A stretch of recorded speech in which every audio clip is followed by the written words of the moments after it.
Welcome back to my world. Today we're going over the base mechanics of consciousness and how to leverage this using an understanding of modern neuroscience and ancient spiritual wisdom to develop your subjective realization of enlightenment.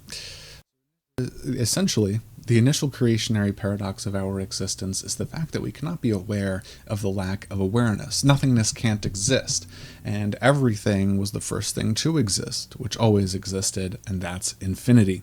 Infinity is everything, everyone, forever, and our lives are inevitable. So we are an individuation of this one great same unified force, and we have a say in it. We have a will, an influence. That influence in our 3D physical life is the influence over our psychology, how we react to our emotions, what we create, what we're drawn to.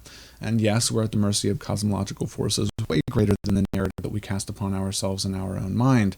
So it is with this understanding that we can actually free ourselves from this. We realize that we have forever to do everything, and we're at the mercy of our own actions. That's our karma. And our Dharma is the unkinking of this and the smoothing of the flow of the accumulation of information and how we process that into our evolution. So in this sense, spirituality is getting in touch with the spirit of things, the great one same truth that works for all of us the same way, because that is the only way to have fairness. We can only have fairness and true judgment if we're at the mercy of our own actions and we have the willingness of love of other people to heal that and become an emblematic force of virtue. Virtue is sort of what smoothens the flow again of this accumulation of information.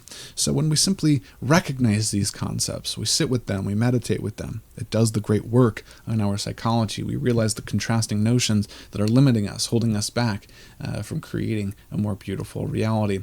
So here are a few links to understand the modern interpretation of yoga, the psychic powers, and more. So go ahead and follow if you want to hear more.